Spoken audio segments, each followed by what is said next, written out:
प्रताप सरनाईक मीरा भाईंदर में जब तक विधायक है, प्रताप सरनाईक जब तक जिंदा है तब तक मीरा भाईंदर शहर में अमन और शांति रहेगी।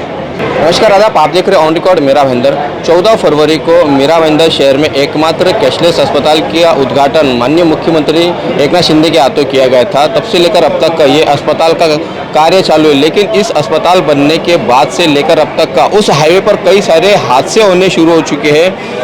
एक अगर मैं बात कहूँ कि स्वर्गीय लता मंगेशकर हॉल से सटा हुआ ये अस्पताल है, लोगों का आना जाना वहाँ पर बढ़ रहा है, तो हादसे ज़्यादा बढ़ते जा रहे हैं, जिसके चलते सरनाईक साहब हमने कई जो खबरें की है उसमें आपने शायद देखी भी होगी कि हादसे बढ़ रहे। अंडरपास जो है इसको जो बनाना है एमएमआरडीए को, उसके बारे में क्या आपने कुछ पूछताछ की जानकारी हासिल की? सबसे पहले आपकी जो जानकारी है मैं हकीकत से रूप में बोलता हूँ कि दहिसर चेक नाके से अगर माजन वाड़ी और आगे दिल्ली दरबार और आगे तक जो कापुर वाड़ी है यानी घोड़बंदर रोड पूरा जाता है, ये जो नेशनल हाईवे है और बाद में घोड़बंदर रोड है, ये दोनों जॉइंट है। और इसमें से आपको मालूमात कर दे, हमने 7 फुट ओवर ब्रिज एमएमआरडीए के माध्यम से सैंक्शन किए हैं पूरे इस दहिसर चेक नाके से लेके मेरे कॉन्स्टिट्यूंसी में कापुर बावड़ी तक। उसकी निविदा प्रक्रिया भी हो गई है और महीने 2 महीने में शायद आचार संहिता के बाद उसका भूमि पूजन हो जाएगा।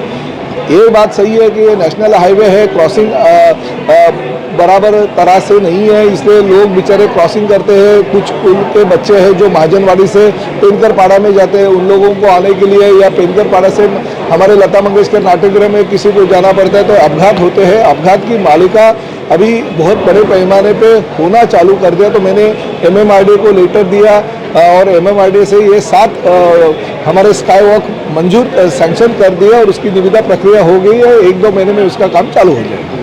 एक जो जहाँ तक हमको जानकारी है सरनाईक साहब के एमएमआरडीए जो एक 80 किलोमीटर का जो रास्ता बना रहा है सीमेंट रोड का तलासरी तक, दहिसर चेक नाके से लेके दहिसर तलासरी, तो उसमें करीब 5 से 6 अंडरपास के ब्रिज जो एक मंजूर है। अंडरपास का अलग प्रस्ताव है जो एमएमआरडीए नहीं कर रहा है, वो नेशनल हाईवे अथॉरिटी कर रही है। नितिन जी गडकरी ने उसके बारे में आदेश पारित किए थे और पूरा दहिसर चेक नाके से जो दोनों साइड का कंक्रीट रोड है वो पूरा गुजरात हाईवे तक यानी गुजरात के बाउंड्री तक वो सैंक्शन कर दिया है और 6 लाइनें दोनों साइड में उन्होंने सैंक्शन कर दी है।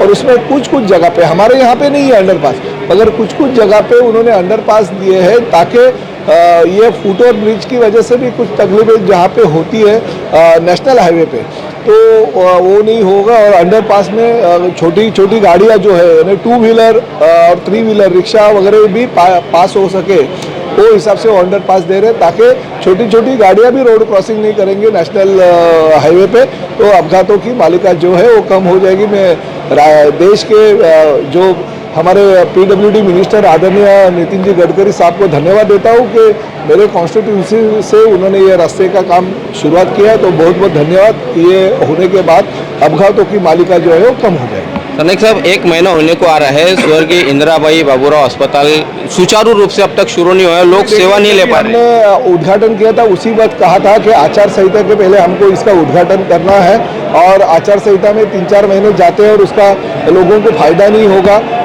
उद्घाटन होने के बाद हमने राज्य शासन को उसका लेटर भी दे दिया है। ये हकीकत है कि 1 अप्रैल 31 मार्च 1 अप्रैल ऐसे सालों से वो महात्मा फुले जन आरोग्य सेवा की सुविधा राज्य शासन से मिलती रहती है। ये 31 मार्च जैसे ही खत्म हो जाएगा, 1 अप्रैल से ये स्वर्गीय इंदिराबाई बाबूराव सरनाईक अस्पताल के जो खाली ओपीडी चल रहा है, हॉस्पिटल तो चल रहा है, खाली ओपीडी है, जो छोटी मोटी दवा वहाँ पे तो मिलती है, मगर जो ऑपरेशन का खर्चा जो ज़्यादा बड़ा 4 लाख 5 लाख 3 लाख होता है वो महात्मा फुले जन आरोग्य सेवा के अंतर्गत मिलता है, इसलिए वो सुविधा उनको अगले महीने से मिल जाएगी। सरनाईक साहब, हमारे मीरा भाईंदर शहर जो अमन और शांति का शहर कहलाया जाता है, अब इसे हिंदू मुस्लिम आग में झोंका जा रहा है।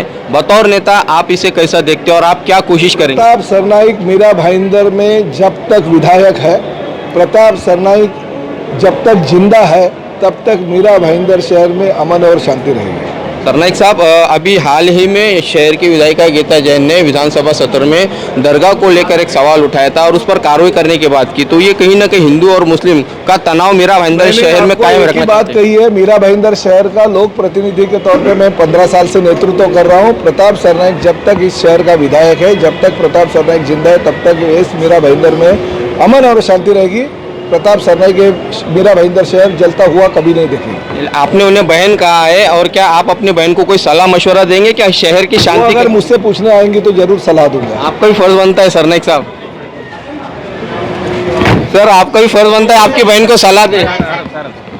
ये थे शिवसेना के एमएलए प्रताप सरनाइक, जिन्होंने कहा है कि मीरा भाईंदर शहर जब तक वो रहेंगे तब तक मीरा भाईंदर शहर की अमन और शांति के लिए हर वो प्रयास करेंगे और किसी को भी शहर का माहौल खराब होने नहीं दिया जाएगा। आप देख रहे हैं कैमरामैन आरिफ कुरैशी और साबिर शेख के साथ ऑन रिकॉर्ड मीरा भाईंदर। धन्यवाद।